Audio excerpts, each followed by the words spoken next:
ಕರ್ನಾಟಕ ರಾಜ್ಯ ಸರ್ಕಾರಿ ನೌಕರರ ಸಂಘ ಹಾಗೂ ರಾಜ್ಯದ ಎಲ್ಲ ಇಲಾಖೆಗಳ ವೃಂದ ಸಂಘಗಳ ಸಹಯೋಗದೊಂದಿಗೆ ರಾಜ್ಯದ ಎಲ್ಲ ಜಿಲ್ಲೆಗಳು ಮತ್ತು ತಾಲೂಕು ಅಧ್ಯಕ್ಷರುಗಳ ಸಹಕಾರದಿಂದ ಬೆಂಗಳೂರು ನಗರದ ರಾಜ್ಯ ಪರಿಷತ್ ಸದಸ್ಯರು ಮತ್ತು ಎಲ್ಲ ಹಂತದ ವೃಂದಗಳ ಅಧ್ಯಕ್ಷ ಸಹಕಾರದಿಂದ ಇವತ್ತು ನಮ್ಮ ನಿಮ್ಮೆಲ್ಲರ ಹೆಮ್ಮೆಯ ರಾಜ್ಯ ಸರ್ಕಾರಿ ನೌಕರರಿಗೆ ನುಡಿದಂತೆ ನಡೆದ 7ನೇ ವೇತನ ಆಯೋಗವನ್ನು ಜಾರಿಗೊಳಿಸಿದಂಥ ಸನ್ಮಾನ್ಯ ಮುಖ್ಯಮಂತ್ರಿಗಳಾಗಿರುವಂಥ ಸಿದ್ದರಾಮಯ್ಯ ಸಾಹೇಬರಿಗೆ ನಮ್ಮ ಅಭಿಮಾನದ ಅಭಿನಂದನಾ ಸಮಾರಂಭವನ್ನು ನಾವೆಲ್ಲರೂ ಕೂಡ ಇವತ್ತು ಸೇರಿ ಸಾವಿರಾರು ಸಂಖ್ಯೆಯಲ್ಲಿ ಸೇರಿ ಇವತ್ತು ಮಾಡ್ತಾ ಇದ್ದೇವೆ.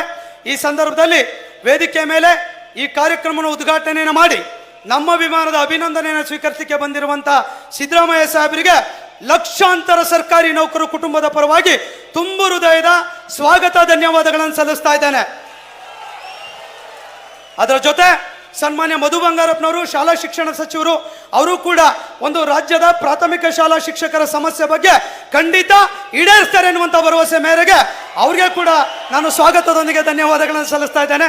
ಹಾಗೆ ವೇದಿಕೆ ಮೇಲಿರುವಂತಹ chief secretary Shalini Rajneesh madam, Ateeq sir ಅವರಿದ್ದಾರೆ, ಗೋವಿಂದರಾಜ್ ಸರ್ ಇದ್ದಾರೆ, ಹಾಗೆ ನಮ್ಮ ರಾಥೋಡ್ ಸರ್ ಇದ್ದಾರೆ, NPS ಪ್ರೆಸಿಡೆಂಟ್ ಇದ್ದಾರೆ, ಹಾಗೆ ನಮ್ಮ ನಜೀರ್ ಸರ್ ಇದ್ದಾರೆ, ಅಜಯ್ ಸಿಂಗ್ ಸರ್ ಇದ್ದಾರೆ, ಹಾಗೆ ವೇದಿಕೆ ಮೇಲಿರುವಂಥ ನಮ್ಮ ಭವಿ ನಿಗಮದ ಅಧ್ಯಕ್ಷರು ರವಿಕುಮಾರ್ ಇದ್ದಾರೆ. ವೇದಿಕೆ ಮೇಲಿರುವಂಥ ಎಲ್ಲ ಸಂಘದ ನಾಯಕರನ್ನು ಕೂಡ ಈ ಸಂದರ್ಭದಲ್ಲಿ ಸ್ವಾಗತವನ್ನು ಬಯಸ್ತಾ, ಕರ್ನಾಟಕ ರಾಜ್ಯ ಸರ್ಕಾರಿ ನೌಕರರ ಸಂಘ ಫೆಬ್ರವರಿ ತಿಂಗಳು ಇದು ಪಕ್ಕದ ವೇದಿಕೆಯಲ್ಲಿ 2.5 ಲಕ್ಷ ಜನ ಸರ್ಕಾರಿ ನೌಕರನ್ನು ಸೇರಿಸಿ ಇದೇ ದೊಡ್ಡ ಕಾರ್ಯಕ್ರಮವನ್ನು ನಾವು ಪಕ್ಕದಲ್ಲಿ ಮಾಡಿದ್ವಿ. ಅವತ್ತು ಸನ್ಮಾನ್ಯ ಸಿದ್ದರಾಮಯ್ಯ ಸಾಹೇಬರು ಅವತ್ತಿನ ದಿವಸ ಬಂದು ಉದ್ಘಾಟನೆ ಮಾಡಿ ಮಾತನಾಡಿದ್ರು. ರಾಜ್ಯ ಸರ್ಕಾರಿ ನೌಕರರನ್ನ ಹೋರಾಟಕ್ಕೆ ಇಳಿದ 7ನೇ ವೇತನ ಆಯೋಗವನ್ನು ಜಾರಿ ಮಾಡ್ತೇನೆ ಎನ್ನುವಂತ ಮಾತನ್ನ ಅವತ್ತು ಅವ್ರು ಹೇಳಿದ್ರು. ಹಾಗಾಗಿ ಇವತ್ತು ಆ ಜಾರಿಗೊಳಿಸಿರುವಂತ ಕಾರಣಕ್ಕಾಗಿ ನಾವೆಲ್ಲರೂ ಕೂಡ ಅತ್ಯಂತ ಪ್ರೀತಿ ಅಭಿಮಾನದಿಂದ, ಯಾಕಂದ್ರೆ ಸರ್ಕಾರಿ ನೌಕರಿಗೆ ಉಪಕಾರ ಸ್ಮರಣೆ ಇರಬೇಕು, ಧನ್ಯತಾ ಭಾವದಿಂದ ನಾವ್ಯಾರು ಕೂಡ ನಿರೀಕ್ಷೆಗಳನ್ನು ಮಾಡದೆ ಸ್ವಾಭಿಮಾನದಿಂದ ವಾಲಂಟರಿ ಆಗಿ ಇವತ್ತು ಇಲ್ಲಿ ಬಂದು ಅವ್ರಿಗೆ ಅಭಿನಂದನೆ ಸಲ್ಲಿಸ್ತಾ ಇರುವಂತದ್ದು ಇತಿಹಾಸದ ಪುಟದಲ್ಲಿ ಉಳಿತಾ ಇದೆ ಅನ್ನುವಂಥದ್ದನ್ನು ಹೇಳಲಿಕ್ಕೆ ಬಯಸ್ತೇನೆ. ಬಹುಶಃ ರಾಜ್ಯದ ಒಂದು ಬೃಹತ್ ಆಗಿರುವಂತಹ ಸಂಘಟನೆ, ಎಲ್ಲ ತಾಲೂಕು ಜಿಲ್ಲೆಗಳಲ್ಲಿ ಅದ್ಭುತವಾಗಿರುವಂತಹ ಸಂಘಟನೆ ಇದೆ. ವಿಶೇಷವಾಗಿ ದೇಶದಲ್ಲಿಯೇ ಮಾದರಿಯಾದ ಸಂಘಟನೆ ಯಾವುದಾದ್ರೂ ಇದ್ರೆ ಅದು ನಮ್ಮ ಹೆಮ್ಮೆಯ ಕರ್ನಾಟಕ ರಾಜ್ಯ ಸರ್ಕಾರಿ ನೌಕರ ಸಂಘ ಅನ್ನುವಂಥದ್ದನ್ನು ಹೇಳಲಿಕ್ಕೆ ಬಯಸ್ತೇನೆ. ಇಂಥ ಒಂದು ಸಂಘಟನೆಯ ನೇತೃತ್ವವನ್ನು ವಹಿಸಿರುವಂತ ಸಾರ್ವಜನಿಕ ಸೇವೆಗಳನ್ನ ಜಾರಿಗೆ ತರುವಂತ ಇವತ್ತಿನ ಒತ್ತಡ ಮತ್ತು ಸಿಬ್ಬಂದಿ ಕೊರತೆ ಇದ್ರೂ ಕೂಡ ಬದ್ಧತೆ ಮತ್ತು ಪರಿಶ್ರಮದಿಂದ ಅಹರ್ನಿಶಿ ದುಡಿತಾ ಇರುವವರು ಯಾರು ಅಂದ್ರೆ ಈ ರಾಜ್ಯದ ಸರ್ಕಾರಿ ನೌಕರರು. ಈ ರಾಜ್ಯದ ಆಡಳಿತದಲ್ಲಿ ನಿರ್ಣಾಯಕ ಪಾತ್ರವನ್ನು ವಹಿಸೋದ್ರ ಮೂಲಕ ಕಲೆ, ಸಾಹಿತ್ಯ, ಸಾಂಸ್ಕೃತಿಕ ಪರಂಪರೆಯನ್ನ ರಕ್ಷಿಸುವ ಮೂಲಕ ಇಡೀ ದೇಶದಲ್ಲಿ GST ಕಲೆಕ್ಷನ್ ಅಲ್ಲಿ ನಂಬರ್ 2 ಪ್ಲೇಸ್ ಸ್ಟೇಟ್ ಯಾವುದಾದ್ರಿದೆ ಅದು ನಮ್ಮ ಹೆಮ್ಮೆಯ ಕರ್ನಾಟಕ ರಾಜ್ಯ ಸರ್ಕಾರಿ ನೌಕರ ಅನ್ನುವಂಥದ್ದನ್ನ ಹೇಳಲಿಕ್ಕೆ ಬಯಸ್ತೇನೆ. ಅಭಿವೃದ್ಧಿ ಇರ್ಬೋದು, ಸಮಾಜವನ್ನ ಸಮರ್ಪಣಾ ಭಾವದಿಂದ ಕಟ್ಟುವಂತ ವಿಚಾರದಲ್ಲಿ ನಮ್ಮ ಸರ್ಕಾರಿ ನೌಕರರು ಪ್ರಾಮಾಣಿಕವಾಗಿ ಕೆಲಸ ಮಾಡ್ತಾ ಇದ್ರ ನಿಮಗೊಂದು ಸಲಾಮನ್ನು ನಾನು ಈ ಸಂದರ್ಭದಲ್ಲಿ ಹೇಳಲಿಕ್ಕೆ ನಾನು ಬಯಸ್ತೇನೆ. ಇಂಥ ಒಂದು ದೊಡ್ಡ ಸಮುದಾಯದ ಹಲವಾರು ಬೇಡಿಕೆಗಳಿದೆ, ಸಮಸ್ಯೆಗಳಿದೆ, ಅದನ್ನ ರಕ್ಷಣೆ ಮಾಡುವಂಥದ್ದು ಸರ್ಕಾರದ ಒಂದು ಜವಾಬ್ದಾರಿ ಆಗಿದೆ. ಸೊ ಇಂಥ ಒಂದು ಸಂದರ್ಭದಲ್ಲಿ ಇವತ್ತಿನ ಮುಖ್ಯಮಂತ್ರಿಗಳಾಗಿರುವಂತ ನೌಕರರ ಏಳಿಗೆ ಅಭಿವೃದ್ಧಿಗಾಗಿ ಪಣ ತೊಟ್ಟಂತ ಹಿರಿಯ ಸಮಾಜವಾದಿ ಮುತ್ಸದಿ ನಾಯಕರಾಗಿರುವಂತ ನಮ್ಮ ಹೆಮ್ಮೆಯ ಸಿದ್ದರಾಮಯ್ಯನವರು ನಮ್ಮೆಲ್ಲರಿಗೂ ಕೂಡ 7ನೇ ವೇತನ ಆಯೋಗವನ್ನು ಕೊಟ್ಟಿರೋದನ್ನ ನಮ್ಮ ಜೀವಮಾನದಲ್ಲಿ ನಾವ್ಯಾರು ಕೂಡ ಮರೀಲಿಕ್ಕೆ ಸಾಧ್ಯ ಇಲ್ಲ ಅನ್ನುವಂಥದ್ದನ್ನ ಹೇಳಲಿಕ್ಕೆ ಬಯಸ್ತೇನೆ. ಸೊ ಈ ಒಂದು ಸಂದರ್ಭದಲ್ಲಿ ಅವ್ರಿಗೆ ಯಾತಕ್ಕಾಗಿ ಅಭಿನಂದನೆಗಳನ್ನು ಸಲ್ಲಿಸ್ತಾ ಇದ್ದೇವೆ. ಒಂದು ಕಡೆ ನಮ್ಮ ರಾಜ್ಯ 7ನೇ ವೇತನ ಆಯೋಗವನ್ನು ಕೊಟ್ಟಿದ್ದಾರೆ, ಅದರ ಜೊತೆ ಇವತ್ತು NPS ಅನ್ನ OPS ಆಗ್ಲಿಕ್ಕೆ 5 ಜನ ಅಧಿಕಾರಿಗಳ ಸಮಿತಿಯ ಆದೇಶವನ್ನ ಸನ್ಮಾನ್ಯ ಮುಖ್ಯಮಂತ್ರಿಗಳು ಇವತ್ತು ಹೊರಡಿಸಿದ್ದಾರೆ. ಇದು ಕೂಡ ನಮ್ಮ ಒಂದು ದೊಡ್ಡ ಮೈಲಿಗಲ್ಲು ಅನ್ನುವಂಥದ್ದನ್ನ ಹೇಳಲಿಕ್ಕೆ ನಾವು ಬಯಸ್ತಾ ಇದ್ದೇವೆ. ಇವತ್ತು ರಾಜ್ಯದಲ್ಲಿ ಕೆಲವು ಮಾಸ್ ಲೀಡರ್ಗಳನ್ನ ನಾವು ಯೋಚನೆ ಮಾಡಿದಂಥ ಸಂದರ್ಭದಲ್ಲಿ ಮೇಲ್ಪಂಕ್ತಿಯಲ್ಲಿ ನಿಲ್ಲೋರು ಯಾರು ಅಂತ ಹೇಳಿದ್ರೆ ಸನ್ಮಾನ್ಯ ಸಿದ್ದರಾಮಯ್ಯ ಸಾಹೇಬರು ಅನ್ನುವಂಥದ್ದನ್ನ ಅಭಿಮಾನದಿಂದ ಹೇಳಲಿಕ್ಕೆ ಬಯಸ್ತೇನೆ. ಉಪಮುಖ್ಯಮಂತ್ರಿಗಳಾಗಿ, ಹಣಕಾಸು ಸಚಿವರಾಗಿ 15 ಬಾರಿ ಬಜೆಟ್ ಅನ್ನು ಮಂಡಿಸಿರುವಂತಹ ಕೀರ್ತಿ ಯಾರಿಗಾದ್ರೂ ಸಲ್ಲುತ್ತೆ ಅಂದ್ರೆ ಅದು ಸನ್ಮಾನ್ಯ ಹೆಮ್ಮೆಯ ಸಿದ್ದರಾಮಯ್ಯ ಸಾಹೇಬರಿಗೆ ಅಂತ ಹೇಳಲಿಕ್ಕೆ ಬಯಸ್ತೇನೆ.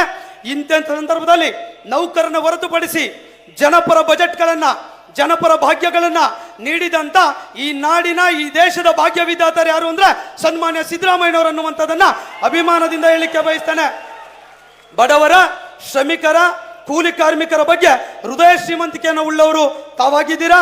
ಉತ್ತಮ ನಾಯಕರು ಜನರ ಮುಂದೆ ಓಡುವುದಿಲ್ಲ, ಜನರೊಂದಿಗೆ ಹೆಜ್ಜೆ ಇಡುತ್ತಾರೆ ಎಂಬ ಮಾತಿನಂತೆ ಜನಪರ, ನ್ಯಾಯಪರ ಯೋಜನೆಗಳ ಮೂಲಕ ಜನರ ಮನಸ್ಸಿನಲ್ಲಿ ಸದಾ ಉಳಿಯುವವರೇ ನಮ್ಮ ಸಿದ್ದರಾಮಯ್ಯನವರು ಅನ್ನುವಂಥದ್ದನ್ನ ಹೆಮ್ಮೆ ಅಭಿಮಾನದಿಂದ ಹೇಳಲಿಕ್ಕೆ ಬಯಸ್ತೇನೆ. ಅಧಿಕಾರ ಬರುತ್ತದೆ, ಅಧಿಕಾರ ಹೋಗುತ್ತದೆ, ಆದರೆ ಸಾಧನೆಯ ಸಾರ್ಥಕತೆ ಎಂಬುದು ತಮ್ಮ ಬದುಕಿನಲ್ಲಿ ಅಂತರ್ಗತವಾಗಿ ಬಂದಿದೆ ಎನ್ನುವಂಥದ್ದನ್ನ ತಮ್ಗೆ ಹೇಳಲಿಕ್ಕೆ ಈ ಸಂದರ್ಭದಲ್ಲಿ ಬಯಸ್ತೇನೆ. ಸಿದ್ದರಾಮಯ್ಯನವರು ಹಲವಾರು ಬಾರಿ ನಮ್ಮ ನೌಕರಿಗೆ ಸಹಕಾರ ಮಾಡಿದ ಉಪಕಾರ ಸ್ಮರಣೆಯನ್ನ ನಾವು ಯಾವತ್ತೂ ಕೂಡ ಮರೀಲಿಕ್ಕೆ ಸಾಧ್ಯ ಇಲ್ಲ. ಸರ್ಕಾರಿ ನೌಕರರಿಗೆ 2014ರಲ್ಲಿ ಭೈರಪ್ಪನವರು ಇದ್ದಾಗ ಬ್ಯಾಂಕ್ವೆಟ್ ಹಾಲ್ನಲ್ಲಿ ಆರೋಗ್ಯ ಸಂಜೀವಿನಿ ಯೋಜನೆಯನ್ನ ಇಡೀ ದೇಶದಲ್ಲಿ ಮೊಟ್ಟ ಮೊದಲ ಬಾರಿಗೆ ಜಾರಿ ಮಾಡಿದವರು ನಮ್ಮ ನೌಕರಿಗೆ ಸಿದ್ದರಾಮಯ್ಯನವರು ಅನ್ನುವಂಥದ್ದನ್ನ ಹೇಳಲಿಕ್ಕೆ ಬಯಸ್ತೇನೆ. 2018ರಲ್ಲಿ 6ನೇ ವೇತನ ಆಯೋಗ ಶ್ರೀನಿವಾಸ ಮೂರ್ತಿ ಅವರ ನೇತೃತ್ವದ ಏನು ವರದಿ ಕೊಟ್ಟಿತ್ತು, ಯಥಾವತ್ತಾಗಿ 30% ಫಿಟ್ಮೆಂಟ್ ಕೊಟ್ಟು 10,000 ಕೋಟಿ ಅನುದಾನವನ್ನು ನೀಡಿದಂತ ಮುಖ್ಯಮಂತ್ರಿಗಳು ಸನ್ಮಾನ್ಯ ಸಿದ್ದರಾಮಯ್ಯನವರು ಅನ್ನುವಂಥದ್ದನ್ನ ಹೇಳಲಿಕ್ಕೆ ಬಯಸ್ತೇನೆ. ಅಷ್ಟೇ ಏಕೆ, ಮೊನ್ನೆ ಕೂಡ 7ನೇ ವೇತನ ಆಯೋಗಕ್ಕಾಗಿ 27% ಫಿಟ್ಮೆಂಟ್ ಕೊಟ್ಟು ಸುಮಾರು 21,000 ಕೋಟಿ ಅನುದಾನವನ್ನು ಕಾಯ್ದಿರಿಸಿ ಈ ರಾಜ್ಯ ಸರ್ಕಾರಿ ನೌಕರಿಗೆ ಇದೇ ಜುಲೈ 22ರಂದು ಸರ್ಕಾರಿ ಆದೇಶವನ್ನ ಹೊರಡಿಸಿದಂತ ನುಡಿದಂತೆ ನಡೆದ ಮುಖ್ಯಮಂತ್ರಿಗಳು ಸಿದ್ದರಾಮಯ್ಯನವರು ಅನ್ನುವಂಥದ್ದನ್ನ ಹೇಳಲಿಕ್ಕೆ ಬಯಸ್ತಾನೆ. ತಾವು ಹೇಳಿದಂತೆ ಸರ್ಕಾರಿ ನೌಕರನ ಹೋರಾಟಕ್ಕಿಳಿಸದೆ ಇಡೀ ದೇಶದಲ್ಲಿ 2 ವೇತನ ಆಯೋಗಗಳನ್ನು ಕೊಟ್ಟಂತ ಮುಖ್ಯಮಂತ್ರಿಗಳು ಅಂತ ಯಾರಾದ್ರೂ ವೆಬ್ಸೈಟ್ ನಲ್ಲಿ ಹುಡುಕಿದ್ರೆ ಅದು ಸಿಗುವವರೊಬ್ರೆ ಸಿದ್ದರಾಮಯ್ಯ ಸಾಹೇಬ್ರು ಅನ್ನುವಂಥದ್ದನ್ನ ಹೇಳಲಿಕ್ಕೆ ನಾನು ಬಯಸ್ತೇನೆ.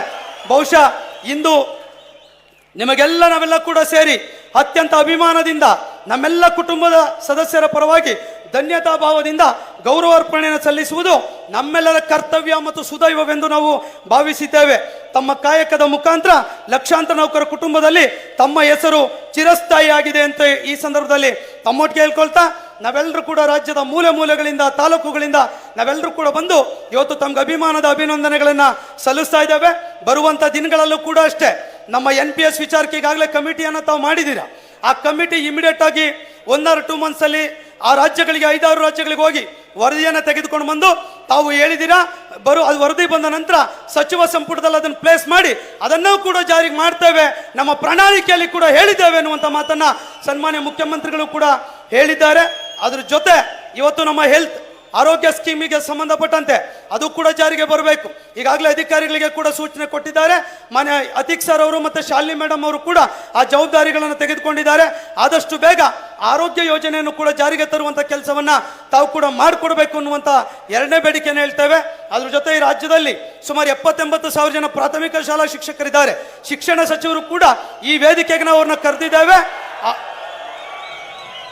ಮಾನ್ಯ ಶಿಕ್ಷಣ ಸಚಿವರು ಕೂಡ ಅತ್ಯಂತ ಒಂದು ದೊಡ್ಡ ಇಲಾಖೆ ಜವಾಬ್ದಾರಿಯನ್ನು ತೆಗೆದುಕೊಂಡಿರುವಂತವ್ರು. ಬಹುಶಃ ನಮ್ಮ ಸಂಘಕ್ಕೆ ಮೆಂಬರ್ಶಿಪ್ ಇರಲಿಲ್ಲ.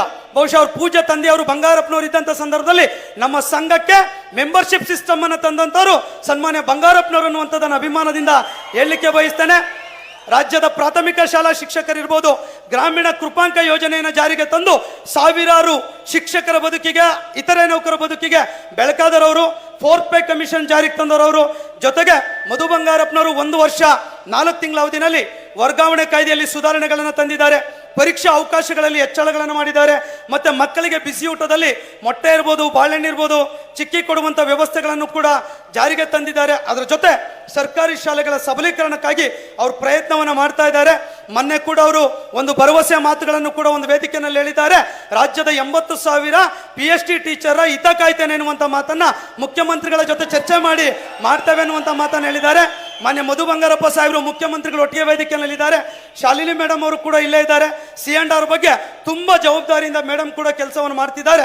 ಸೊ ಮಾನ್ಯರು ಈ 3 ಬೇಡಿಕೆಗಳ ಬಗ್ಗೆ ಇವತ್ತಿನ ವೇದಿಕೆಯಲ್ಲಿ ತಾವು ಹೇಳಬೇಕು ಅನ್ನುವಂಥ ವಿನಂತಿಯನ್ನು ಮಾಡ್ತಾ, ರಾಜ್ಯದ ಎಲ್ಲ ಸಮಸ್ತ ನೌಕರರು ಶಿಕ್ಷಕರ ಪರವಾಗಿ ಅವರು ಮನವಿಯನ್ನು ಕೂಡ ಕೊಟ್ಟಿದ್ದೇವೆ. ಈ ಹಿಂದೆ ಇದ್ದಂತೆ PhD ಟೀಚರ್ ಹಿತವನ್ನು ಕಾಪಾಡುವಂಥದ್ದು ಒಂದು ದೊಡ್ಡ ಜವಾಬ್ದಾರಿ ಆಗಿದೆ. ಸರ್ಕಾರ ಆ ದಿಸೆಯಲ್ಲಿ ಒಳ್ಳೆ ತೀರ್ಮಾನವನ್ನು ತೆಗೆದುಕೊಳ್ಳುತ್ತೆ ಅನ್ನುವಂಥ ಮಾತನ್ನ ಹೇಳ್ತಾ, ಇವತ್ತಿನ ಕಾರ್ಯಕ್ರಮಕ್ಕೆ ಅನೇಕ ಜನ ಗಣ್ಯರು ಕೂಡ ಬಂದಿದ್ದಾರೆ. ಮಾನ್ಯ ಮುಖ್ಯಮಂತ್ರಿಗಳು ಕೂಡ ಇವತ್ತಿನ ಕಾರ್ಯಕ್ರಮಕ್ಕೆ ಬರೋದ್ರ ಮೂಲಕ ಈ ಕಾರ್ಯಕ್ರಮದ ಅದ್ರ ಜೊತೆ ಭೈರಪ್ಪನವ್ರು ಕೂಡ ರಿಕ್ವೆಸ್ಟ್ ಮಾಡ್ತಾ ಇದ್ದಾರೆ. ಮನೆ ಕಮ್ಯುಟೇಷನ್ ಮತ್ತೆ DCRG ಅವ್ರದ್ದು ಕೆಲವರು ಈ ಹಿಂದಿನ 1/7/24 ಹಿಂದಿನವ್ರಿಗೆ ಕೊಟ್ಟಿಲ್ಲ, ಅದನ್ನು ಕೂಡ ಕೊಡಬೇಕು ಅನ್ನುವಂಥ ವಿನಂತಿಯನ್ನು CM ಅವ್ರ ಗಮನಕ್ಕೆ ತರಬೇಕು ಅಂದಿದ್ರೆ ಮಾನ್ಯರ ಗಮನಕ್ಕೆ ಆ ವಿಷಯವನ್ನು ಕೂಡ ನನ್ನ ಗಮನಕ್ಕೆ ತರ್ತಾ, ಸಾಕಷ್ಟು ಸಮಸ್ಯೆಗಳು ಈ ರಾಜ್ಯದಲ್ಲಿ ಇದೆ, ಇಲಾಖೆಗಳಲ್ಲಿದೆ. ಆದರೆ ನಾವು ಹೆಚ್ಚಿನ ಸಮಸ್ಯೆಗಳನ್ನು ಹೇಳಲ್ಲ. ತಮ್ಮ ರಾಜ್ಯದ ಆರ್ಥಿಕ ಪರಿಸ್ಥಿತಿಗಳನ್ನು ಗಮನದಲ್ಲಿ ಇಟ್ಕೊಂಡು ಇವತ್ತು ರಾಜ್ಯ 7ನೇ ವೇತನ ಆಯೋಗವನ್ನ ತಾವು ಘೋಷಣೆ ಮಾಡಿದ್ದಕ್ಕಾಗಿ ನಾವೆಲ್ಲರೂ ಕೂಡ ಅತ್ಯಂತ ಪ್ರೀತಿಯಿಂದ ತಮಗೆ ಗೌರವನ ಸಲ್ಲಿಸುವಂತ ಅವಕಾಶ ಮಾಡಿಕೊಟ್ಟಿದ್ದಕ್ಕಾಗಿ ತಮಗೆ ಮತ್ತೊಮ್ಮೆ ನಾನು ಈ ಸಂದರ್ಭದಲ್ಲಿ ಧನ್ಯವಾದಗಳನ್ನು ಸಲ್ಲಿಸ್ತಾ, ಮಾನ್ಯ ಶಿಕ್ಷಣ ಸಚಿವರು ಇರ್ಬೋದು, ಎಲ್ಲರೂ ಕೂಡ ತಾವೇನು ನಮಗೆ ತೋರಿಸ್ಕೊಡ್ತೀರಾ, ಮತ್ತೆ ಮೇಡಮ್ ಅವರು ಏನು ನಮ್ಗೆ ಡೈರೆಕ್ಷನ್ ಕೊಟ್ಟಿದ್ದಾರೆ, CS ಮೇಡಮ್, ಆ ರೀತಿಯಾಗಿ ಕಾಯಕ ಅತ್ಯಂತ ಪ್ರಾಮಾಣಿಕವಾಗಿ ಬದ್ಧತೆಯಿಂದ ಕಳಕಳಿಯಿಂದ ಈ ರಾಜ್ಯದ ಸೇವೆ, ನೌಕರ ಸೇವೆಯನ್ನು ನಾವು ಮಾಡ್ತೇವೆ ಅನ್ನುವಂಥ ಒಂದು ಭರವಸೆಯ ಮಾತನ್ನ ಈ ಸಂದರ್ಭದಲ್ಲಿ ಹೇಳ್ತಾ, ಸರ್ಕಾರಕ್ಕೆ ಗೌರವ ತರುವಂಥ ವಿಚಾರದಲ್ಲಿ ನಾವು ಖಂಡಿತ ಬರುವಂಥ ದಿನಗಳಲ್ಲಿ ಇನ್ನೂ ಹೆಚ್ಚು ಕ್ರಿಯಾಶೀಲವಾಗಿ, ಪರಿಣಾಮಕಾರಿಯಾಗಿ, ರಚನಾತ್ಮಕವಾಗಿ ನಾವು ಕೆಲಸ ಮಾಡ್ತೇವೆ ಅನ್ನುವಂಥ ಒಂದು ಭರವಸೆಯನ್ನ ಈ ಸಂದರ್ಭದಲ್ಲಿ ಸರ್ಕಾರಕ್ಕೆ, ಮಾನ್ಯ ಮುಖ್ಯಮಂತ್ರಿಗಳಿಗೆ ನಾನು ಈ ಸಂದರ್ಭದಲ್ಲಿ ನೀಡ್ತಾ, ಮಾನ್ಯ ಉಪಮುಖ್ಯಮಂತ್ರಿಗಳು ಕೂಡ ಈ ಕಾರ್ಯಕ್ರಮಕ್ಕೆ ಬರಬೇಕಾಗಿತ್ತು, ಪೂರ್ವ ನಿಯೋಜಿತ ಕಾರಣದಿಂದ ಬರ್ತಿಲ್ಲ. ಸೊ ಅವ್ರಿಗೂ ಕೂಡ ನಾವು ಈ ಸಂದರ್ಭದಲ್ಲಿ ತುಂಬ ಹೃದಯದ ಧನ್ಯವಾದಗಳನ್ನು ಸಲ್ಲಿಸಿ ನನ್ನ ಮಾತನ್ನು ಮುಗಿಸ್ತೇನೆ. ಜೈ ಹಿಂದ್, ಜೈ ಕರ್ನಾಟಕ.